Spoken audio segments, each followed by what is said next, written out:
DVNZ നിങ്ങൾക്കേവർക്കും സ്വാഗതം. കർത്താവിൻ്റെ വചനം ലോകമെങ്ങും അറിയിക്കാൻ, ലോകത്തിൻ്റെ അതിർത്തികൾ വരെ, അതെ, ന്യൂസിലൻഡ് രാജ്യത്തിൽ ജീവിക്കുന്ന ക്രൈസ്തവ സമൂഹം ഇതാ ഡിവൈൻ വിഷൻ NZ, കർത്താവിൻ്റെ സ്നേഹം, പരസ്പര സാഹോദര്യം, സമാധാനം, അവയെല്ലാം തങ്ങളുടെ ജീവിതത്തിൽ അനുഭവിച്ച് ആ അനുഭവം നിങ്ങളുമായിട്ട് ഇതാ പങ്കുവയ്ക്കുന്നു. കർത്താവിൻ്റെ വചനത്തിന് അധിഷ്ഠിതമായിട്ട് ജീവിച്ച് അതിന് സാക്ഷ്യം നൽകുന്ന, തെറ്റുകളും കുറ്റങ്ങളും എന്തെന്ന് മനസ്സിലാക്കി അതിൽ നിന്നെല്ലാം പിന്മാറി ദൈവം നൽകിയ ആ സ്നേഹത്തിൻ്റെ പരിപാലനയുടെ ആശ്രയത്തിൽ ജീവിച്ച് മുന്നോട്ട് കടന്നു വന്ന കുടുംബങ്ങൾ, വ്യക്തികൾ, അവരുടെ അനുഭവ സാക്ഷ്യങ്ങൾ, നിങ്ങളേവരെയും ഈ പ്രോഗ്രാമുകളിലേക്ക് സ്വാഗതം ചെയ്യുന്നു.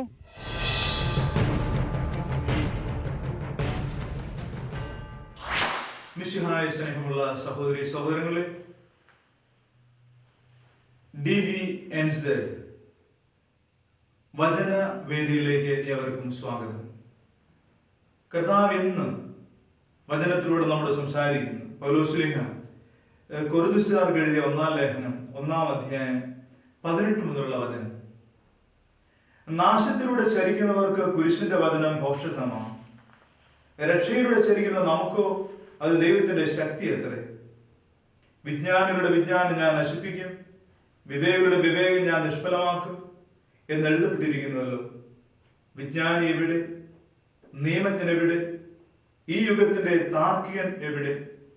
ലൗകിക വിജ്ഞാനത്തെ ദൈവം ഭോഷത്വമാക്കിയില്ലയോ? ദൈവത്തിന്റെ ജ്ഞാനത്തിൽ ലോകം ലൗകിക വിജ്ഞാനത്താൽ അവിടുത്തെ അറിഞ്ഞില്ല. തന്മൂലം വിശ്വസിക്കുന്നവരെ സുവിശേഷ പ്രസംഗത്തിന്റെ ഭോഷത്വം വഴി രക്ഷിക്കാൻ അവിടുന്ന് തിരുമനസ്സായി. യഹൂദ അടയാളങ്ങൾ ആവശ്യപ്പെടുന്നു, ഗ്രീക്കുകാർ വിജ്ഞാനം അന്വേഷിക്കുന്നു. ഞങ്ങളാവട്ടെ യഹൂദർക്ക് ഇടർച്ചയും വിജാതിയർക്ക് ഭോഷത്വവുമായ ക്രൂശിക്കപ്പെട്ട ക്രിസ്തുവിനെ പ്രസംഗിക്കുന്നു. വിളിക്കപ്പെട്ടവർക്ക്, യഹൂദരോ ഗ്രീക്കുകാരോ ആകട്ടെ, ക്രിസ്തു ദൈവത്തിന്റെ ശക്തിയും ദൈവത്തിന്റെ ജ്ഞാനവുമാണ്. എന്നാൽ ദൈവത്തിന്റെ ഭോഷത്വം മനുഷ്യരെക്കാൾ ജ്ഞാനമുള്ളതും ദൈവത്തിന്റെ ബലഹീനത മനുഷ്യരെക്കാൾ ശക്തവുമാണ്. സഹോദരരെ, നിങ്ങൾക്ക് ലഭിച്ചിരിക്കുന്ന ദൈവവിളിയെപ്പറ്റി തന്നെ ചിന്തിക്കുക.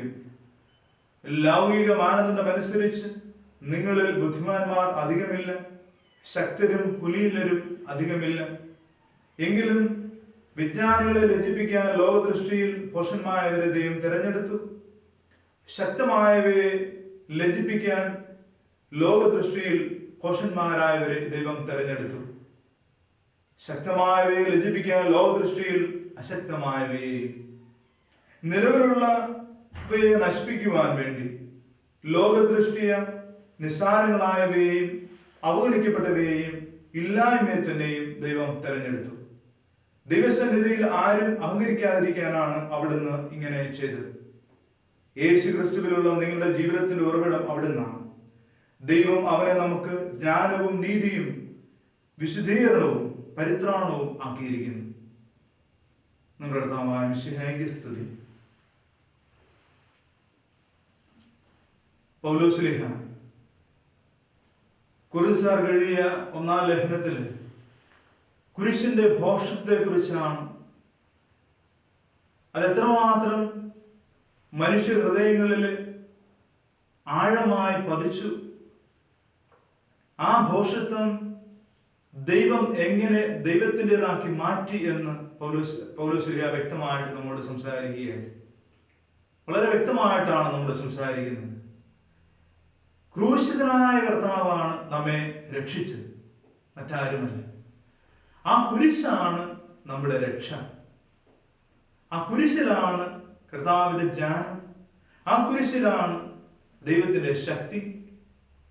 ഇത് ഗ്രീക്കുകാരോ യഹൂദരോ അന്വേഷിച്ച് നടന്ന, നമുക്കറിയാം പൗലോസ്ലീഹ പറയുകയാണ്, ഗ്രീക്കുകാരെന്താണ് അന്വേഷിച്ചത്? അല്ലെങ്കിൽ വിജാതരായ മനുഷ്യരെന്താണ് അന്വേഷിച്ചത്? യഹൂദരെന്താണ് അന്വേഷിച്ചത്? അന്വേഷിച്ചതല്ല അവർക്ക് കിട്ടിയത്. യഹൂദർക്ക് ഇടർച്ചയാണ് ഉണ്ടായത്. ഗ്രീക്കുകാരെ സംബന്ധിച്ചിടത്തോളം എന്തോ ഒരു ഭോഷത്വമായിട്ടാണ് അത് കണ്ടത്, കുരിശിൽ. പക്ഷെ ആ കുരിശിലൂടെയാണ് യേശു നമുക്ക് രക്ഷ നൽകിയത്. അത് മാത്രമല്ല, പൗലോസ് വളരെ വ്യക്തമായിട്ട് പറയുകയാണ്, കർത്താവ് ആരെയാണ് തെരഞ്ഞെടുത്തത് ഈ കുരിശ് സ്വീകരിക്കാൻ? യേശുവിന്റെ കുരിശ് സ്വീകരിച്ച് മുന്നോട്ട് കടന്നു പോകുന്നവർക്കാണ് ഏറ്റവും വലിയ ശക്തി ഈ ലോകത്തിൽ എന്ന് വളരെ വ്യക്തമായിട്ട് പൗലോസ് തന്റെ ജീവിതത്തിലൂടെ കാണിച്ചു തരുന്നു, വചനത്തിലൂടെ കാണിച്ചു തരുന്നു. രക്ഷയിലൂടെ ചരിക്കുന്ന നമുക്കും അത് ദൈവത്തിന്റെ ശക്തിയാണ്. അപ്പോൾ കുരിശിന്റെ വചനം ഭോഷത്വമായിട്ടാണ് ഇപ്പോഴും കണക്കാക്കുന്നത്. അതുകൊണ്ടല്ലേ നമ്മുടെ എല്ലാം പള്ളികളിൽ എത്ര പേരാണ് കടന്നവര്? ബുദ്ധിമാന്മാർ അധികമില്ല. ബുദ്ധിമാന്മാർ ചിന്തിക്കുന്നത് എന്താണ്? ഓ, ഇതെല്ലാം വെറും ഭോഷത്വമല്ലേ, പള്ളിയിൽ പോവുക, കുർബാനയ്ക്ക് പോവുക, അല്ലെങ്കിൽ കുദാശകൾ സ്വീകരിക്കുക, ഇതെല്ലാം ഏതോ ഒരു ഭോഷത്വമായിട്ട് കണക്കാക്കുന്ന ഒരവസ്ഥയിലേക്കല്ലേ ബുദ്ധിമാന്മാരായ ജനം മുഴുവൻ കടന്നു പോകുന്നത്. നമ്മളിൽ പലരും ജോലി അന്വേഷിച്ച് കടന്നു വന്ന പലരും ജോലി കിട്ടിക്കഴിയുമ്പോഴോ കിട്ടുന്നത് വരെ ആ ദൈവത്തെ വേണം. ജോലി കിട്ടിക്കഴിഞ്ഞപ്പോഴോ പിന്നെ ദൈവമൊന്നും വേണ്ട. പിന്നെ എന്താണ്? പണം, സമ്പത്ത്, അതിന്റെ ലൗകിക സുഖങ്ങൾ, ഇതിനെല്ലാം പിന്നാലെ പോയപ്പോൾ എന്ത് സംഭവിച്ചു? അങ്ങനെ പോയി കഴിഞ്ഞപ്പോൾ ദൈവത്തിന്റെ ശക്തി ക്ഷയിച്ചു. അപ്പൊ ദൈവിക ശക്തി നിറഞ്ഞു നിൽക്കണമെങ്കിൽ നമ്മില് ആ കുരിശ് ഉണ്ടാകണം. ആ സഹനമാണ് ദൈവത്തിന്റെ ശക്തി. ആ സഹനത്തിലാണ് ദൈവം ജ്ഞാനം നൽകുന്നത്. കർത്താവ് നമുക്ക് ജ്ഞാനം നൽകുന്നത് അങ്ങനെ അല്ല. ആരും ജനിച്ചപടി ബുദ്ധിമാന്മാരോ അല്ലെ ആരും ജനിച്ചപടി ബുദ്ധി ഇല്ലാത്തവരോ ആയല്ല ജനിക്കുന്നത്. ദൈവമാണ് തരുന്നത്. അപ്പൊ ദൈവം ദാനമായി തന്നതാണ് നമ്മുടെ ജീവിതം. ദൈവം ദാനമായി തന്നതെങ്കിൽ ആ ദാനമായി തന്ന ജീവിതത്തിൽ കുരിശുകൾ ഉണ്ടാവും. ആ കുരിശുകൾ പേറാൻ, കുരിശുകൾ സ്വീകരിക്കാൻ, ആ കുരിശുകൾ ദൈവത്തിന്റെ കുരിശോട് പിതാവായ ദൈവം നൽകിയ യേശുനാഥനായ പുത്രനായ ദൈവം, ആ പുത്രനായ ദൈവം സ്വീകരിച്ച കുരിശ് നമ്മുടെ ജീവിതത്തിൽ നമ്മൾ സ്വീകരിക്കുമ്പോഴാണ് അതിന് ശക്തി ലഭിക്കുക. അതുകൊണ്ടാണ് പൗലോസ് പറയുക, ക്രിസ്തു ദൈവത്തിന്റെ ശക്തിയും ദൈവത്തിന്റെ ജ്ഞാനവുമാണ്. ഗ്രീക്കുകാർ അന്വേഷിച്ച പോലെ, അതുപോലെ യഹൂദർ അന്വേഷിച്ചതുപോലെയും അല്ലേ ഇപ്പോൾ നമ്മുടെ ജനം, നാമും ഞാനും നിങ്ങളും ഉൾപ്പെടെ പലപ്പോഴും അന്വേഷിക്കുന്നത്? അങ്ങനെ അന്വേഷിച്ചിട്ട് എന്ത് ലഭിക്കുന്നു? എന്താ നമ്മുടെ ജീവിതത്തിൽ ലഭിച്ചത്? നമ്മുടെ ജീവിതത്തിൽ ലഭിക്കുന്നത് എന്താണ്? ദൈവത്തോട് ചേർന്ന് നിൽക്കുമ്പോൾ നമുക്ക് പലതും ലഭിക്കും. അല്ലെങ്കിൽ ശക്തി ലഭിക്കും, ജ്ഞാനം ലഭിക്കും, മുന്നോട്ട് പോകുവാനുള്ള വാതിലുകൾ കർത്താവ് നമുക്ക് തുറന്നു തരും. പലപ്പോഴും നമ്മുടെയൊക്കെ ജീവിതത്തിൽ വാതിലുകൾ അടയ്ക്കപ്പെടുന്നത് എപ്പോഴാണ്? ഈ ലോകത്തിന് പിന്നാലെ പോകുമ്പോഴല്ലേ, ഈ ലോകത്തിന്റെ വശ്യകൾക്ക് പിന്നാലെ പോകുമ്പോഴല്ലേ. അതാണ് പൗലോസ് വീണ്ടും പറയുന്നത്, ദൈവസന്നിധിയിൽ ആരും അഹങ്കരിക്കാതിരിക്കാനാണ് അവിടുന്ന് അങ്ങനെ ചെയ്തത്. എനിക്ക് ബുദ്ധിയുണ്ട്, എനിക്ക് വിജ്ഞാനമുണ്ട്, എനിക്ക് ശക്തിയുണ്ട്, എനിക്ക് ആരെയും തോൽപ്പിക്കാൻ സാധിക്കും, ഞാനാണ് കേമൻ എന്ന് പറഞ്ഞ് ഞാൻ നടക്കുമ്പോൾ ഞാൻ ദൈവത്തെ മറക്കുന്നു. പിന്നെ എനിക്ക് ദൈവമില്ല, ദൈവത്തിന്റെ ശക്തിയില്ല, ദൈവത്തിന്റെ ജ്ഞാനമില്ല, ഞാൻ എന്റെ ശക്തി ക്ഷയിക്കും. എനിക്കിവിടെയാ ശക്തിയുള്ളത്. എന്റെ ശക്തി എപ്പോഴും എവിടുന്നാണ്? അത് ദൈവത്തിൽ നിന്ന്. അപ്പൊ ദൈവത്തിൽ നിന്ന് ലഭിക്കാതെ എനിക്കൊരു ശക്തിയില്ല, കഴിവില്ല. അപ്പൊ ദൈവം തരുന്ന ദാനമായി സ്വീകരിച്ചുകൊണ്ട് ആ ദൈവത്തിന് നന്ദി പറഞ്ഞുകൊണ്ട് മുന്നോട്ട് പോകുമ്പോഴല്ലേ നമ്മുടെ ജീവിതത്തിൽ കൂടുതൽ നന്മയുണ്ടാകുന്നത്, നമ്മുടെ ജീവിതത്തിൽ കൂടുതൽ ശക്തി ഉണ്ടാകുന്നത്, നമ്മുടെ ജീവിതത്തിൽ കൂടുതൽ സന്തോഷം ഉണ്ടാകുന്നത്, നമ്മുടെ ജീവിതത്തിൽ കൂടുതൽ മറ്റുള്ളവരുമായിട്ട് ബന്ധപ്പെടാൻ നമുക്ക് സാധിക്കുന്നത്. അപ്പൊ സ്നേഹത്തിൽ വളരാൻ, ശാന്തിയിൽ വളരാൻ, അതുപോലെ വിജ്ഞാനത്തിൽ വളരാൻ, ഓരോ കാര്യങ്ങളും ശരിയായ രീതിയിൽ ചെയ്യാൻ നമ്മുടെ ജീവിതത്തിൽ നമുക്ക് സാധിക്കാതെ വരുന്നത് എപ്പോഴാണ്? ഈ ദൈവത്തിൽ അതൊന്നും. അതുകൊണ്ടാണ് പൗലോസ് പറയുക, ദൈവസന്നിധിയിൽ ആരും അഹങ്കരിക്കാതിരിക്കാനാണ് അവിടുന്ന് ഇങ്ങനെ ചെയ്തത്. അതായത് നിലവിലുള്ളവയെ നശിപ്പിക്കുവാൻ വേണ്ടി ലോകദൃഷ്ടിയ നിസാരങ്ങളായവയെ ദൈവം തെരഞ്ഞെടുത്തു. ലോകദൃഷ്ടിയ നിസാരങ്ങളായവയെ തെരഞ്ഞെടുത്തത് എന്തിനു വേണ്ടിയാ? നിലവിലുള്ളവയെ നശിപ്പിക്കാൻ. കർത്താവ് പറയുക, നിലവിലുള്ളവയെ നശിപ്പിക്കാൻ വേണ്ടി. എന്നിട്ട് പറയാ, ശക്തമായവയെ ലജ്ജിപ്പിക്കാൻ ലോകദൃഷ്ടിയിൽ നിസാരങ്ങളായവയെ. അപ്പോൾ ശക്തമായ നമ്മൾ ചിന്തിക്കുന്ന പല കാര്യങ്ങളും ഞെടിയുടയിൽ തീരുന്നില്ലേ? എത്രയോ ശക്തമായ കെട്ടിടങ്ങൾ, എത്രയോ ശക്തമായ വാഹനങ്ങൾ, കപ്പലുകൾ, എത്രയോ ശക്തമായ വിമാനങ്ങൾ, എല്ലാം ശക്തമായ സാധനങ്ങളല്ലേ നമ്മുടെ മുന്നിൽ നോക്കുമ്പോൾ. നമ്മുടെ മുമ്പിൽ കാണുന്ന എല്ലാം ശക്തമാണെന്ന് പറയുന്ന ഏതൊരു സാധനവും നിസ്സാരമായ രീതിയിൽ നശിച്ചു പോകുമ്പോഴും എന്തുകൊണ്ട് നാം നിലനിൽക്കുന്നു? കാരണം നിസ്സാരങ്ങളായവ നിലനിൽക്കും. വലിയ മരം അത് മുറിഞ്ഞു വീണ് കഴിഞ്ഞാൽ നമുക്കറിയാം അതിന്റെ പതനം വളരെ ശക്തമാണ്. ചെറിയ മരമോ ചെറിയൊരു ചെടി അത് മറിയില്ല, അത് ഒടിയില്ല, അല്ലെങ്കിൽ മുറിയില്ല, അത് ചാഞ്ഞു മറിഞ്ഞ് നിൽക്കും, പക്ഷെ അത് നിൽക്കും നേരെ. അതാണ് ദൈവം നിസാരമായവയെ അത്രമാത്രം കരുതലോടെ കാക്കുന്നു. നാമോ വലിയ ശക്തനാണെന്നുള്ള ചിന്ത. അതുകൊണ്ടാണ് കർത്താവ് വചനത്തിലൂടെ നമ്മോട് പറയുന്നത് ശക്തമായവയെ ലജ്ജിപ്പിക്കാൻ ലോകദൃഷ്ടിയിൽ അശക്തമായവയെ കർത്താവ് തെരഞ്ഞെടുത്തു. കർത്താവിന്റെ തെരഞ്ഞെടുപ്പിലൂടെ കടന്നു നോക്കുമ്പോൾ കാണാൻ സാധിക്കുന്ന ഒന്നതല്ലേ? ദാവീദിന്റെ ജീവിതം എടുത്തു നോക്കി. ദാവീദ് സാധാരണക്കാരനായ ഒരു മനുഷ്യൻ, ഒരാട്ടിടെ. അവനെയല്ലേ കർത്താവ് ഉയർത്തിയത്? എത്രമാത്രം ഉയർത്തിയത്? രാജാവായി, വലിയ രാജാവായി അവൻ ഉയർത്തിയില്ല. വിജ്ഞാനം നൽകി, ശക്തി നൽകി. അപ്പൊ സാധാരണക്കാരായ ആൾക്കാരെ കർത്താവ് എപ്പോഴും ഉയർത്തിക്കൊണ്ടുവരുന്നത്. എത്രയോ പേര് നമ്മുടെ മുമ്പിൽ തന്നെയുണ്ട്. മദർ തെരേസ, അല്ലെ നമ്മുടെ അൽഫോൻസാമ, ഇവരെല്ലാം എടുത്തു നോക്കുമ്പോൾ കാണാൻ സാധിക്കുന്ന ഒരു വലിയൊരു സത്യം ഇതാണ്. കർത്താവിന്റെ വചനം നമ്മോട് പറയുന്ന വലിയ ഒരു സത്യം എന്താണ്? മറ്റൊന്നുമല്ല, അതാ നിസാരങ്ങളായവയിൽ നിന്നാണ് കർത്താവെല്ലാം വലുതാക്കുന്നത്. ശക്തരിൽ നിന്നല്ല, കുലീനരിൽ നിന്നല്ല, ബലഹീനരിൽ നിന്ന്, അശക്തമായവയിൽ നിന്ന്, ബുദ്ധിയില്ലായ്മയിൽ നിന്ന് കർത്താവിൻ്റെതായ രീതിയിൽ എല്ലാം വലുതാക്കുന്നു. പ്രിയമുള്ളവരെ, നമ്മുടെ ജീവിതം ദൈവം നമുക്ക് നൽകിയതാണെങ്കിലും ഈ ഒരു ബോധ്യം കുരിശ് കാണുമ്പോൾ, കർത്താവിന്റെ ക്രൂശിതനായ രൂപത്തിലേക്ക് നോക്കുമ്പോൾ നമുക്ക് കാണാൻ സാധിക്കുന്നത് എന്താണ്? കർത്താവിനോട് പറയുന്നത് ആ ക്രൂശ് രൂപത്തിലേക്ക് നോക്കിക്കഴിയുമ്പോൾ കാണാൻ സാധിക്കുന്നത് എന്താണ്? ആ കുരിശാണ് നമുക്ക് ശക്തി നൽകിയത്, ബലം നൽകിയത്, നമ്മുടെ ജീവിതത്തിന് എപ്പോഴും താങ്ങും തണലും നൽകിയത്, നമുക്ക് രക്ഷ നൽകിയത്, പാപമോചനം നൽകി, പാപത്തിൽ നമ്മെ അകറ്റി നമ്മെ മുന്നോട്ട് നയിക്കുന്ന ഒരേ ഒരാളാണ് ക്രിസ്തു ക്രൂശിതനായവൻ, നമുക്ക് വേണ്ടി കുരിശിൽ മരിച്ചവൻ. ആ കുരിശാണ് ലോകത്തിന് മുമ്പിൽ ഇപ്പോഴും ഭോഷത്വമാണ്. ഇന്നും 2000 വർഷങ്ങൾക്ക് മുമ്പ് യേശു കുരിശിലേറി മരിച്ച് നമുക്ക് വേണ്ടി അവസാനത്തെ തുള്ളി രക്തം വരെ നമുക്കായി ഒഴുക്കി അങ്ങനെ നമുക്ക് രക്ഷ നൽകിയെങ്കിൽ ആ രക്ഷ നൽകിയ ആ കുരിശ് ഇന്നും ശക്തമായി മുന്നോട്ട് തന്നെയല്ലേ പോകുന്നത്? എന്നാൽ വിജ്ഞാനികളിൽ, വിവേകികളാണെന്ന് ചിന്തിക്കുന്നവർ, ശക്തരാണെന്ന് ചിന്തിക്കുന്നവരിൽ എന്താണ് സംഭവിച്ചുകൊണ്ടിരിക്കുന്നത്? ഇന്നും 4 വർഷം കഴിഞ്ഞിട്ടും അവനിപ്പോഴും പഴയതുപോലെ, അവനിപ്പോഴും വിശ്വസിക്കാൻ പറ്റുന്നില്ല, പള്ളിയിലേക്ക് കടന്നു വരാൻ പറ്റുന്നില്ല. അവൻ ചിന്തിക്കുകയാണ്, അവൻ മുഴുവൻ ചിന്തയുടെ തലത്തിൽ. ഈ ചിന്തയുടെ തലത്തിൽ നിൽക്കുന്നവരെ സംബന്ധിച്ചിടത്തോളം അവൻ ഐഡിയൽ ലെവലാണ്, ആശയതലത്തിൽ മാത്രമേ അവന് ജീവിക്കാൻ പറ്റൂ. അവന് താഴോട്ട് വരാൻ സാധിക്കുന്നില്ല. അവന്റെ ജീവിതത്തിൽ ഇന്ത്യയെ താഴോട്ട് വരാൻ സാധിക്കാത്തത് കാരണം അവന്റെ ജീവിതം ഒന്നുമല്ല എന്നുള്ളൊരവസ്ഥയിലേക്ക് കടന്നു വന്നിരിക്കുക. പ്രിയമുള്ളവർ, ഈ ഒരു ബോധ്യം നമ്മുടെ ജീവിതത്തിൽ ഉണ്ടാകും. പരിശുദ്ധാത്മ ശക്തിയിൽ വളരാനുള്ള കൃപ, ആ കൃപയുണ്ടാകുമ്പോഴാണ് നമുക്ക് എപ്പോഴും നന്മയിൽ വളരാൻ സാധിക്കുക, പ്രത്യേകിച്ച് കുരിശിൽ വളരാൻ സാധിക്കുക.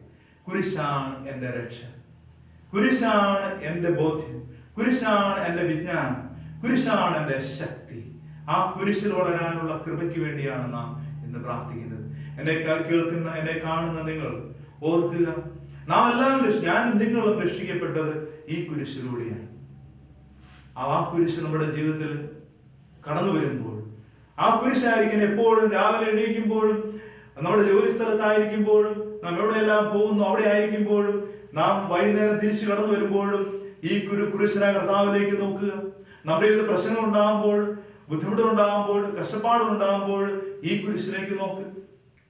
ആ കുരിശ് നമുക്ക് ശക്തിയല്ലേ, ആ കുരിശാണ് നമ്മുടെ ശക്തി. അതുകൊണ്ടാണ് കർത്താവ് പറഞ്ഞത്, ദൈവത്തിന്റെ ഭോഷത്വം മനുഷ്യരെക്കാൾ ജ്ഞാനമുള്ളതും ദൈവത്തിന്റെ ബലഹീനത മനുഷ്യരെക്കാൾ ശക്തവുമാണ്. അപ്പൊ നമുക്ക് വിളിച്ചിരിക്കുന്ന ദൈവവിളി പറ്റി ചിന്തിക്കുക, ആ ദൈവവിളി വളരാൻ നമുക്ക് ശ്രമിക്കുക. വളരുമ്പോഴാണ് കർത്താവ് കൂടുതൽ കൂടുതൽ നമുക്ക് ശക്തി തരുന്നത്. അപ്പോൾ നമ്മുടെ ജീവിതത്തിൽ നമുക്കൊന്നുമില്ല എന്നുള്ള ചിന്ത മാറ്റി, ദൈവമാണ് എൻ്റെ കൂടെയുള്ളത്, ദൈവമാണ് എനിക്കെല്ലാം നൽകുന്നത്, അതിലാണ് ഞാൻ വളരുന്നത് എന്ന ബോധ്യത്തിലേക്ക് കടന്നു വരാൻ നമുക്ക് ശ്രമിക്കാം. നമുക്ക് പ്രാർത്ഥിക്കാം. കർത്താവായ യേശുവേ, പരിശുദ്ധാത്മാവിന്റെ നിറവിൽ കുരിശിനോട് ചേർന്ന് നിൽക്കാൻ, ആത്മബലം ലഭിക്കാൻ, ശക്തി ലഭിക്കാൻ, ഞങ്ങളുടെ ജീവിതത്തിൽ എന്തെല്ലാം സംഭവിച്ചാലും കർത്താവെ നിന്നിൽ അകന്നു പോകാതെ നിന്റെ കുരിശിനോട് ചേർന്ന് നിൽക്കാൻ, നിന്റെ കുരിശിനെ ആലിംഗനം ചെയ്ത് കർത്താവെ നീയാണ് എൻ്റെ രക്ഷ എന്നുള്ള ബോധ്യം ജീവിതത്തിൽ എപ്പോഴും കൈവരിക്കുവാൻ, എന്തെല്ലാം പ്രശ്നങ്ങളും പ്രയാസങ്ങളും ഞങ്ങളുടെ ജീവിതത്തെ അലട്ടിയാലും ഞങ്ങളെ ഏതെല്ലാം രീതിയിൽ ഞാൻ ബുദ്ധിമാന്മാരാണ് അല്ലെ ജ്ഞാനികളാണ് ശക്തരാണെന്നുള്ള ചിന്തയുണ്ടെങ്കിലും ഓർക്കുക, കർത്താവല്ലാതെ എനിക്ക് വേറൊരു ബലമില്ല, കർത്താവില്ലാതെ എനിക്കൊരു ശക്തിയില്ല, കർത്താവില്ലാതെ എനിക്കൊരു ജ്ഞാനമില്ല. കർത്താവിന്റെ കുരിശിലൂടെ ലഭിച്ച പോഷത്വത്തിലൂടെ ലഭിച്ചതാണെന്ന് മറ്റുള്ളവർ പറയുന്നു. എങ്കിലും ആ പോഷത്തിലൂടെ ലഭിച്ച ദൈവത്തിന്റെ ശക്തിയാണ് എൻ്റെ ശക്തി. കർത്താവെ, ആ ശക്തിയിൽ ഉറച്ചു നിൽക്കാൻ, ആ ശക്തിയിൽ വളരാൻ, ആ ശക്തിയെ മുന്നോട്ട് പോകുവാൻ, അങ്ങനെ നീ നൽകിയ എല്ലാ അനുഗ്രഹങ്ങളും സ്വീകരിച്ചുകൊണ്ട് കുരിശിലൂടെ ലഭിച്ച ആ പാപമോചനം സ്വീകരിച്ച്, കുരിശിലൂടെ ലഭിച്ച ശക്തി ലഭിച്ച്, കുരിശിലൂടെ ലഭിച്ച നിന്റെ മഹത്വം, കുരിശിലൂടെ ലഭിച്ച് നിന്റെ ആ ഗ്ലോറി, ദൈവത്തിന്റെ സന്നിധിയിൽ ലഭിച്ച എല്ലാം കർത്താവായ യേശുവെ സമർപ്പിച്ച് പ്രാർത്ഥിക്കുന്നു. അതെല്ലാം സ്വീകരിക്കുവാൻ, നിന്നിലൂടെ സ്വീകരിക്കുവാൻ, അനുദിനം സ്വീകരിക്കുവാൻ ഞങ്ങളുടെ ജീവിതത്തെ നീ ശക്തിപ്പെടുത്തണമേ, ബലപ്പെടുത്തണമേ. അതിനായി നിന്റെ കുരിശിനെ ഞങ്ങൾ വണങ്ങുന്നു. നിന്റെ കുരിശാണ് ഞങ്ങളുടെ രക്ഷ. കർത്താവെ, നിന്റെ കുരിശിൽ മാത്രമാണ് എൻ്റെ രക്ഷ. ആ രക്ഷയിലേക്ക് വളരാൻ ഞങ്ങളെ അനുഗ്രഹിക്കണമേ, ആശീർവദിക്കണമേ. എന്നെ കേട്ടുകൊണ്ടിരിക്കുന്ന, കണ്ടുകൊണ്ടിരിക്കുന്ന എല്ലാവരെയും കർത്താവെ സമർപ്പിച്ച് പ്രാർത്ഥിക്കുന്നവരെ അനുഗ്രഹിക്കണമേ, ആശീർവദിക്കണമേ. നിത്യപിതാമത്തിനും പരിശുദ്ധാത്മാവുമായ സർവേശ്വര എന്നേക്കും ആമേൻ. Praise the Lord.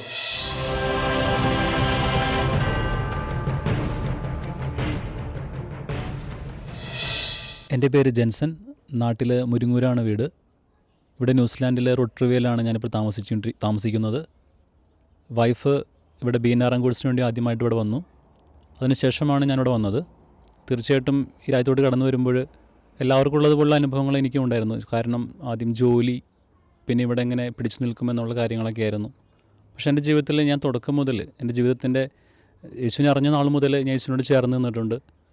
തീർച്ചയായിട്ടും ഇവിടെ വന്നപ്പോൾ എനിക്ക് എന്താ പറയുക, ഒരു മാസത്തിൽ കൂടുതലൊന്നും എടുത്തില്ല ജോലി കിട്ടാനായിട്ട്.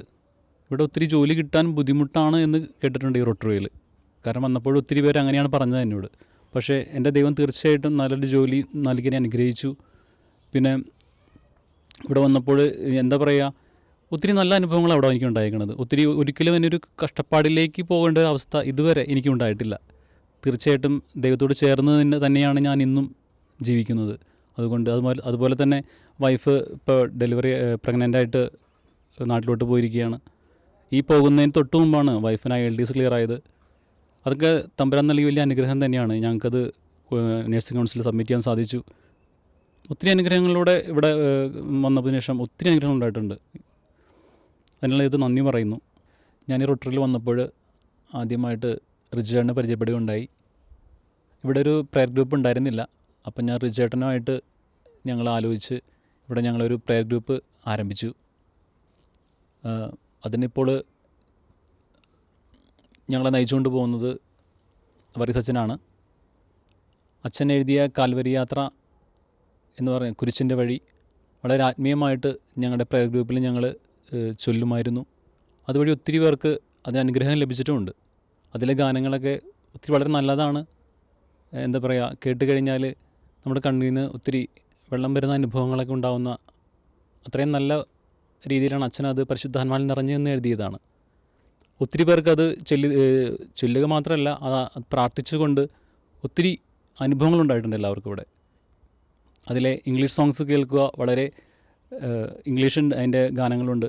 വളരെ വളരെ എന്താ പറയുക, വളരെ നമുക്ക് മനസ്സിൽ തട്ടുന്ന തരത്തിലുള്ള സോങ്ങാണ് അച്ഛൻ എഴുതിയിരിക്കുന്നത്. അതുപോലെ തന്നെ ഈ പ്രയർ ഗ്രൂപ്പ് അച്ഛൻ്റെ വലിയ പ്രാർത്ഥനയാലും അതുപോലെ തന്നെ ഞങ്ങൾ റിജേട്ടനെ അയച്ചുകൊണ്ട് പോകുന്നു. തീർച്ചയായിട്ടും ഒത്തിരി പേര് അതിലേക്ക് കടന്നു വരുന്നുണ്ട്. ഒത്തിരി അനുഭവങ്ങൾ എല്ലാവർക്കും ഉണ്ടായിട്ടുണ്ട്. ഈ അനുഗ്രഹങ്ങൾ നൽകിയ ദൈവത്തിനോട് നന്ദി പറഞ്ഞുകൊണ്ട് യേശുവേ നന്ദി, യേശുവേ സ്തോത്രം.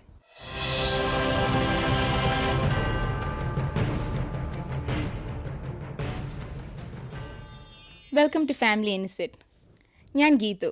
ഇന്ന് നമുക്ക് ഹോക്സ്ബേയിൽ ഹേസ്റ്റിങ്സിലുള്ള കണ്ണൂർ സ്വദേശികളായ സിജിൻ ദീപ്തിയുടെ ഈ കുടുംബത്തെ നമുക്ക് പരിചയപ്പെടാം. ഹലോ. ന്യൂസിലാൻഡിൽ വന്നിട്ട് എത്ര നാളായി? ഞാൻ വന്നിട്ട് ഏകദേശം 6 വർഷത്തോളമായി. ദീപ്തി എന്നിട്ട് 3 വർഷത്തോളമായി. മോന് എത്ര വയസ്സുണ്ട്? അവന് 2 വയസ്സ്. ഈ നാളുകളിൽ ദൈവം നിങ്ങളെ എങ്ങനെ നയിച്ചു? ഞാൻ മുമ്പേ പറഞ്ഞല്ലോ, ഞാൻ വന്നിട്ടിപ്പോൾ ഏകദേശം 6 വർഷത്തോളമായി. ആദ്യമൊക്കെ ഞങ്ങൾ വരുമ്പോൾ ഒത്തിരിയേറെ പ്രയാസങ്ങൾ ഞങ്ങൾ നേരിട്ടിട്ടുണ്ട്. അപ്പോഴൊക്കെ ഞങ്ങൾ ദൈവത്തെ ആശ്രയിക്കുകയായിരുന്നു. ഞങ്ങൾ ഏകദേശം 9 പേരോളമാണ് ആദ്യം ന്യൂസിലൻഡിലെത്തിയത്. ഇവിടെ ന്യൂസിലൻഡിൽ രജിസ്ട്രേഷൻ കിട്ടാൻ വേണ്ടി IELTS നിർബന്ധമായിരുന്നു. അപ്പോൾ ഞങ്ങളിവിടെ 1 ഇയർ ഒരു BSc കോഴ്സ് പഠിക്കണം എന്ന് പഠിക്കാൻ വേണ്ടിയാണ് ഇവിടെ എത്തിയത്.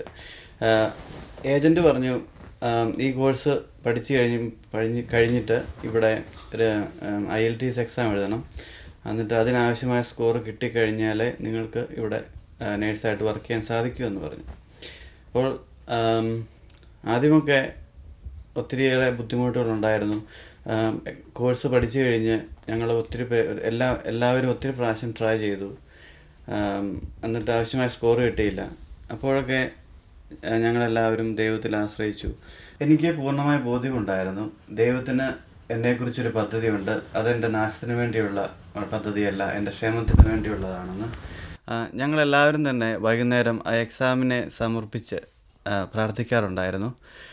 വളരെ അധികം താമസിയാതെ തന്നെ ഞങ്ങളുടെ ജീവിതത്തിൽ ദൈവം വളരെ അത്ഭുതകരമായി ഇടപെട്ടു.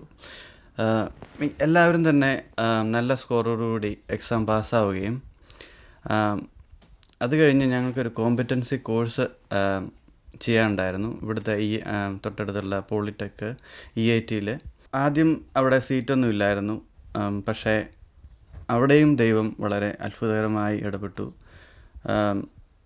പെട്ടെന്ന് നിങ്ങൾക്ക് വേണ്ടി മാത്രം സ്പെഷ്യലായിട്ട് കുറച്ച് സീറ്റ് ഞങ്ങൾ തരുവാണ്. അത് എനിക്ക് തോന്നുന്നു ദൈവത്തിൻ്റെ ഒരു കൈ അവിടെ പ്രവർത്തിച്ചു എന്നുള്ളതാണ്. ഇപ്പം കോമ്പിറ്റൻസി കഴിഞ്ഞു, IELTS ഒക്കെ പാസ്സായി, ഇങ്ങനെ എല്ലാം ദൈവം നന്നായി നടത്തി തരുന്നതിൻ്റെ ഇടയിൽ നിങ്ങൾക്ക് എന്തെങ്കിലും നിങ്ങളുടെ ജീവിതത്തിൽ എന്തെങ്കിലും തടസ്സങ്ങൾ നേരിടേണ്ടതായി വന്നോ? തടസ്സങ്ങൾ എന്ന് പറയുമ്പോൾ ഞങ്ങളുടെ കമ്മ്യൂണിറ്റിയിൽ ആദ്യമായിട്ട് ഇവിടെ ഉണ്ടായിരുന്നത് വേറൊരു പ്രാർത്ഥനാ കമ്മ്യൂണിറ്റി ആയിരുന്നു. ഞങ്ങൾ 1-2 പ്രാവശ്യം അറ്റൻഡ് ചെയ്തിട്ടുണ്ട്. പക്ഷേ കുറച്ച് കഴിഞ്ഞപ്പോൾ ഞങ്ങൾക്ക് മനസ്സിലായി അത് നമ്മുടെ സഭയുമായിട്ടുള്ള ബന്ധപ്പെട്ടുള്ള പ്രാർത്ഥന അല്ല. ഞങ്ങൾ ഇവിടെയുള്ള ഫ്രണ്ട്സുമായിട്ട് ആലോചിച്ച് ഞങ്ങൾ ഒരു പ്രാർത്ഥന ഗ്രൂപ്പ് ഉണ്ടാക്കി. അതായത് എല്ലാ ശനിയാഴ്ചയും ഞങ്ങൾ ഒരു വീട്ടിൽ ഒത്തുചേരുകയും അവിടെ കൊന്ത ചൊല്ലുകയും അത് കഴിഞ്ഞ് എല്ലാവരും ഒരുമിച്ച് സ്തുതിക്കുകയും അങ്ങനെ കമ്മ്യൂണിറ്റി ഞങ്ങൾ ഉണ്ടാക്കിയെടുത്തു. ഈ പ്രാർത്ഥനാ കൂട്ടായ്മയിലൂടെ ഞങ്ങൾക്കെല്ലാവർക്കും പ്രാർത്ഥിക്കാനുള്ള ഒരു അനുഗ്രഹം ഞങ്ങൾക്കെല്ലാവർക്കും ലഭിച്ചിട്ടുണ്ട്. ഞങ്ങൾ കൂടുതലും ഇവിടെ നേഴ്സുമാരാണ് ഇവിടെ ഉള്ളത്. ഞങ്ങൾ ഷിഫ്റ്റ് വർക്കാണ് ചെയ്തുകൊണ്ടിരിക്കുന്നത്. അപ്പം ചിലപ്പോൾ മോർണിംഗ് ഷിഫ്റ്റ് ആയിരിക്കും, നൈറ്റ് ഷിഫ്റ്റ്, ഈവനിങ് ഷിഫ്റ്റ്. ഇതിനിടയിൽ പ്രാർത്ഥിക്കാനുള്ള അവസരങ്ങൾ ചിലപ്പോൾ വളരെ കുറവായിരിക്കും. എന്നിരുന്നാൽ തന്നെയും ഞങ്ങൾ എല്ലാവരും തന്നെ ശനിയാഴ്ച ഒരു വീട്ടിൽ ഒത്തുചേരാൻ ഞങ്ങൾ മാക്സിമം ട്രൈ ചെയ്യാറുണ്ട്. ഇതിൽ നിന്നെല്ലാം ഞങ്ങൾക്ക് ഒത്തിരിയേറെ അനുഗ്രഹങ്ങൾ ദൈവം ഞങ്ങൾക്ക് വാരിക്കോരി തന്നിട്ടുണ്ട് എന്ന് തന്നെ വേണമെങ്കിൽ പറയാം. മക്കൾ ഇല്ലാത്ത ദമ്പതിമാർക്ക് മക്കളെ നൽകി ദൈവം അനുഗ്രഹിച്ചു. അതുപോലെ ഈ എക്സാം തന്നെ അത് കഴിഞ്ഞും ഒത്തിരിയേറെ ആളുകൾ ഹേസ്റ്റിങ്സിലോട്ട് ഈ ആവശ്യമായ സ്കോർ ഇല്ലാതെ തന്നെ വന്നിട്ടുണ്ട്. അവരെല്ലാവരെയും ഞങ്ങൾ ഈ പ്രാർത്ഥനയിൽ പങ്കെടുപ്പിക്കാറുണ്ട്. അങ്ങനെ അവർ തന്നെ അത് കഴിഞ്ഞ് പറഞ്ഞിട്ടുണ്ട്, ഈ പ്രാർത്ഥനയിൽ പങ്കെടുത്തതിന് ശേഷം അവർക്കും ദൈവം ആവശ്യമായ സ്കോർ നൽകി അനുഗ്രഹിച്ചു. അതുതന്നെ ഒരു വലിയ ഒരു കാര്യമാണെന്ന് ഞങ്ങൾ വിശ്വസിക്കുന്നു. ഇത്രയുമൊക്കെ അനുഗ്രഹങ്ങൾ ദൈവം നൽകി, ഇതിനകത്ത് എന്തെങ്കിലും പ്രത്യേകിച്ചൊരു ദാനങ്ങൾ അല്ലെങ്കിൽ ഒരു സമ്മാനം ദൈവം തന്നതായിട്ടുള്ള ഒരു അനുഭവം ഞങ്ങളുടെ കൂടെ പങ്കുവയ്ക്കാമോ? എക്സാമൊക്കെ പാസ്സായി. ഞങ്ങൾക്ക് ഇവിടെ അടുത്തുള്ള ഗവൺമെൻറ് ഹോസ്പിറ്റലിൽ തന്നെ ജോലിയും ലഭിച്ചു. ഏകദേശം 1 വർഷം കഴിഞ്ഞപ്പോൾ എൻ്റെ വിവാഹം നടന്നു. ഏകദേശം 1 വർഷത്തിനുള്ളിൽ തന്നെ ദൈവം ഒരു മകനെ നൽകി അനുഗ്രഹിച്ചു. ന്യൂസിലൻഡിൽ വന്ന് ഇങ്ങനെ ഒരു കുടുംബം തുടങ്ങാൻ സാധിച്ചു. ഇതിലുണ്ടായ അനുഭവങ്ങൾ ഒന്ന് പങ്കിടാവോ ഞങ്ങളുമായി? ഞാൻ കോഴിക്കോട് ഒരു ഗ്രാമത്തിലാണ് ജനിച്ചു വളർന്നത്. അത് കഴിഞ്ഞ് നഴ്സിംഗ് പാസ്സായി ഡൽഹിയിൽ ജോലിക്ക് പോയി. അവിടെ 4 വർഷം ജോലി ചെയ്തുകൊണ്ടിരിക്കുന്നതിൻ്റെ ഇടയ്ക്ക് ഒത്തിരി വിദേശത്ത് പോകാൻ വേണ്ടി ട്രൈ ചെയ്തു. അമേരിക്ക, കാനഡ, കുവൈറ്റ്, ഒന്നും ശരിയായില്ല. അത് കഴിഞ്ഞ് 4 വർഷം ആയപ്പോഴാണ് കല്യാണമായത്. കല്യാണം കഴിഞ്ഞ് പിന്നെ ഇങ്ങോട്ടാണ് വരുന്നത്. ഇവിടെ IELTS വേണം, 7 സ്കോർ വേണം എല്ലാത്തിനും എന്നൊക്കെ പറഞ്ഞപ്പോൾ ഒത്തിരി ടെൻഷനായിരുന്നു. ഒറ്റ സിറ്റിങ്ങിന് 7 കിട്ടുമെന്നൊന്നും ഒരുറപ്പില്ലായിരുന്നു. ഒത്തിരി ടെൻഷനോടെയാണ് കല്യാണം കഴിഞ്ഞ് വന്നത്. ഇവിടെ വന്ന് പുതിയ ഒട്ടും പരിചയമില്ലാത്ത കൾച്ചർ, ഭാഷ, ആൾക്കാർ, ജോലിയില്ലാത്ത അവസ്ഥ, ഇവിടുത്തെ ക്ലൈമറ്റ്, ഇതൊക്കെ ഒത്തിരി ടെൻഷൻ, ഒത്തിരി സ്ട്രെസ്ഫുള്ളായ സാഹചര്യമായിരുന്നു. അതിൻ്റെ കൂടെ തന്നെ IELTS എഴുതാൻ വേണ്ടിയിട്ട് ശ്രമിച്ചുകൊണ്ടിരിക്കുമായിരുന്നു. അതിൻ്റെ ഇടയ്ക്ക് പ്രഗ്നൻ്റായി. പിന്നെ എന്നായാലും ദൈവത്തിൻ്റെ അനുഗ്രഹം കൊണ്ട് IELTS കിട്ടി. അധികം ഒന്നും വിഷമം കൂടാതെ കിട്ടി. അത് കഴിഞ്ഞ് കോമ്പിറ്റൻസി ചെയ്യാൻ പറ്റിയില്ല. അതിന് ഡെലിവറി കഴിഞ്ഞ് 1 വർഷത്തോളം കാത്തിരിക്കേണ്ടി വന്നു കോമ്പിറ്റൻസിക്ക് വേണ്ടി. ഇതിൻ്റെ കൂടെ എല്ലാം ഒത്തിരി പ്രാർത്ഥനയും വീട്ടുകാരുടെയും കൂട്ടുകാരുടെയൊക്കെ ഒത്തിരി പ്രാർത്ഥനയും എല്ലാം ഉണ്ടായിരുന്നു. അതിലുപരിയായി ദൈവ പരിപാലന ഉണ്ടായിരുന്നു ഞങ്ങളുടെ കൂടെ. അങ്ങനെ കോമ്പിറ്റൻസി കുഴപ്പമില്ലാണ്ട് കഴിഞ്ഞു. കഴിഞ്ഞ് ജോലി കിട്ടി. റെസ്റ്റ് ഹോമിലാണെങ്കിലും ഒരു നല്ല ജോലിയുണ്ട്. അപ്പോൾ കല്യാണം കഴിഞ്ഞ് ന്യൂസിലൻഡിൽ വന്നു, പിന്നെ ജോലി ഇല്ലാതിരിക്കുന്നു. അപ്പം ഈ കുഞ്ഞുണ്ടാവാനിരുന്നൊരവസ്ഥയിലൊക്കെ എന്തായിരുന്നു ചേച്ചിയുടെ മനസ്സിൽ? പ്രഗ്നൻ്റ് ആയ സമയം ഒത്തിരി സ്ട്രെസ്ഫുള്ളായ സമയമായിരുന്നു. ആദ്യമായിട്ട് ഇങ്ങോട്ട് വന്ന് 6-7 മാസമായപ്പോൾ പ്രഗ്നൻ്റായി. പിന്നെ വീട്ടിലിരിക്കുകയാണ്. ഹസ്ബൻഡ് ജോലിക്ക് പോകുന്നു. ആരും ഹെൽപ്പ് ചെയ്യാനില്ലാത്ത ഒരവസ്ഥ. ശരിക്കും മമ്മി കൂടെ ഉണ്ടായിരുന്നെങ്കിൽ ശരിക്കും ആഗ്രഹിച്ചു പോയ സമയമായിരുന്നു അത്. പിന്നെ ഡെലിവറി കഴിഞ്ഞ് നോക്കാൻ ആരാ വരുന്നത്, എങ്ങനെ മാനേജ് ചെയ്യും, അതൊക്കെ ശരിക്കും വിഷമം ഉണ്ടാക്കിയിട്ടുള്ള സമയമാണ്. എന്തായാലും ദൈവത്തിൻ്റെ അനുഗ്രഹം കൊണ്ട് വിസ തടസ്സമൊന്നും ഇല്ലാണ്ട് മമ്മീനെ കൊണ്ടുവരാൻ പറ്റി. ഡെലിവറിയുടെ മുമ്പ് തന്നെ മമ്മിക്ക് വരാൻ പറ്റി. അങ്ങനെ മമ്മി ആ സമയത്തുണ്ടായിരുന്നു. അങ്ങനെ എല്ലാം ഭംഗിയായിട്ട് നടന്നു. ഒരമ്മയായി, ഒരു കുടുംബിനിയായി ദൈവം എങ്ങനെ താങ്ങി നടത്തി? ശരിക്കും ദൈവം എല്ലാ നിമിഷവും എല്ലായ്പ്പോഴും ഞങ്ങളുടെ കൂടെയുണ്ട്. ശരിക്കും കുഞ്ഞിനെ വളർത്തിക്കൊണ്ടിരിക്കുന്ന സമയത്തും ഒരു ബുദ്ധിമുട്ടുകളും ഒരു തടസ്സമില്ലാതെ ദൈവത്തിൻ്റെ കരം എപ്പോഴും ഞങ്ങളുടെ കൂടെയുണ്ട്. ഡിവൈൻ TV അവതരിപ്പിക്കുന്ന DVNZ എന്ന ഞങ്ങളുടെ ഈ പ്രോഗ്രാമിലേക്ക് ഞങ്ങളെ ക്ഷണിച്ചതിൽ ഡിവൈൻ വിഷന് ഞങ്ങൾ നന്ദി പറയുന്നു. അതോടൊപ്പം ഇതിനു മുന്നിൽ പ്രവർത്തിച്ച എല്ലാവർക്കും ദൈവം ധാരാളമായ അനുഗ്രഹങ്ങൾ തരട്ടെ എന്ന് ആശംസിക്കുന്നു. ദൈവം തന്ന ഈ കുടുംബത്തെ ഓർത്ത് നന്ദി പറഞ്ഞുകൊണ്ടും ഇത്രയും നേരം ഈ കുടുംബത്തിൻ്റെ അനുഭവങ്ങൾ കേൾക്കാനും കാണാനും സാധിച്ച പ്രേക്ഷകരായ നിങ്ങളോട് നന്ദി പറഞ്ഞുകൊണ്ടും ഇന്നത്തെ ഈ എപ്പിസോഡ് ഇവിടെ പൂർണ്ണമാകുന്നു. നന്ദി, നമസ്കാരം.